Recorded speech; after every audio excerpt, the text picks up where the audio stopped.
On parle d'économie, si vous le voulez bien, Ségolène Royal. Les députés vont commencer aujourd'hui à débattre des mesures d'austérité présentées par François Fillon. Et vous avez créé la surprise en affirmant dimanche à BFM que la règle d'or, c'est-à-dire l'équilibre entre dépenses et recettes, était une très bonne règle et que vous la feriez inscrire dans la Constitution en début de mandat, je veux dire en début de votre mandat. Expliquez-nous pourquoi, si c'est une très bonne règle, ne pas la voter aujourd'hui, comme vous le suggère le président de la République et sa majorité. Pourquoi ne pas la voter aujourd'hui? Parce Oui. qu'il faut être sérieux et crédible pour que les auditeurs nous comprennent bien. Qu'est-ce que c'est que cette règle d'or? C'est une règle de bonne gestion qui consiste en gros à dire il ne faut pas dépenser plus que l'on a dans ses caisses, dans Ce les qui vous caisses semble de être un l'État. bon principe. Ce n'est pas un mauvais principe, chacun en conviendra. Le problème, c'est de savoir qui paye pour résorber ce déficit. Et c'est là où le bas blesse.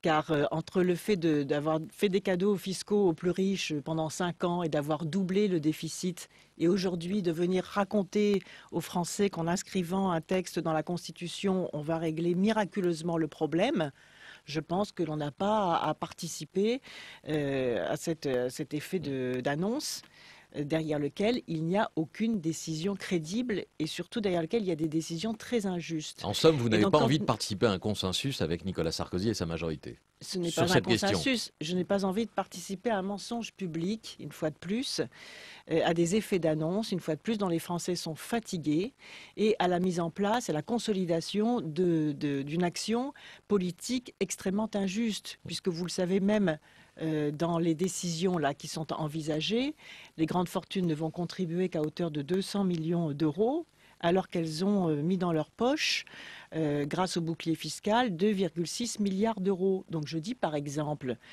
si M. 2,6 Sarkozy... milliards, c'est la somme ajoutée, le total au fil des ans depuis l'instauration du bouclier fiscal. Hein, Oui, sans précis. parler de l'allègement de l'ISF, sans parler de l'ensemble des inégalités fiscales, celles qui concernent par exemple les entreprises. Est-il normal que les entreprises du CAC 40 ne payent que 9% d'impôts, alors que les PME, artisans, commerçants en payent plus de 30%. Donc vous voyez, la vraie question, c'est de savoir pourquoi l'actuel gouvernement ne remet pas de la justice fiscale sur tous les points que je viens d'évoquer. À ce moment-là, l'inscription de la règle d'or serait crédible. Or, ce qu'il propose est assez dangereux, puisqu'il propose d'inscrire une règle d'or qui consoliderait l'injustice fiscale qu'il a mise en place. Donc ça, ce n'est pas possible.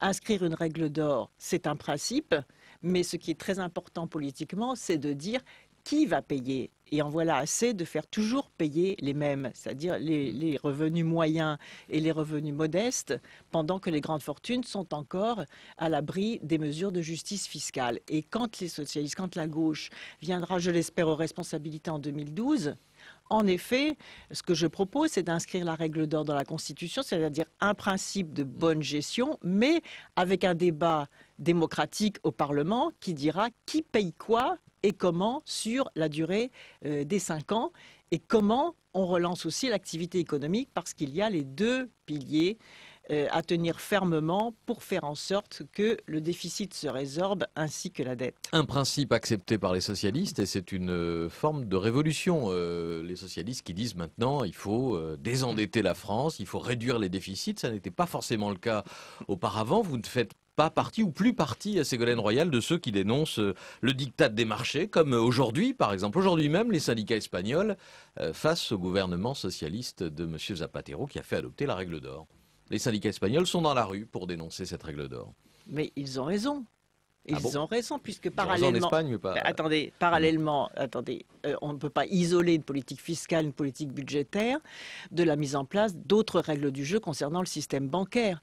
Je l'ai dit à plusieurs reprises, la priorité qui doit être la nôtre, c'est une réforme du système bancaire. On ne sortira pas de la crise actuelle uniquement avec des mesures d'austérité et de rigueur. Et je dirais même que ce qui est imposé à la Grèce prouve dans le creusement de la crise que ce ne sont pas les bonnes décisions. Pourquoi ce ne sont pas les bonnes décisions? Parce qu'en baissant les salaires, les retraites, les services publics, on enfonce un pays dans la crise. Que faut-il faire? Il faut réformer le système bancaire. On le dit depuis la crise de 2008, ça n'a pas été fait. J'entends maintenant Bernard Guetta le rappeler à l'instant, des dirigeants européens qui commencent à réclamer un nouveau traité. Mais attendez, il y a des moyens d'agir plus rapidement que de reporter encore vers un nouveau traité qui va prendre des années la remise en ordre du système international financier. J'observe que Barack Obama vient de porter plainte contre 17 banques pour leur participation à la spéculation, dont la Société Générale d'ailleurs, qui est accusée d'avoir vendu dans des conditions douteuses 1,3 milliard de crédits. Et je demande d'ailleurs depuis longtemps que l'on rende publique la liste des banques et des institutions financières qui ont spéculé contre la dette des États, c'est-à-dire qui ont spéculé sur le malheur des peuples. Donc, que faut-il faire? C'est très simple. Hein. Que faut-il faire? Il faut interdire aux banques de spéculer sur la dette des États. Il faut rendre publique la liste de ces banques qui ont spéculé pour qu'elles ne recommencent pas. Il faut obliger les banques, par une réforme de leur statut, à faire en sorte qu'elles viennent financer le développement économique et non pas alimenter la spéculation internationale. Et quand ces règles seront changées, à ce moment-là, nous pourrons sortir de la crise.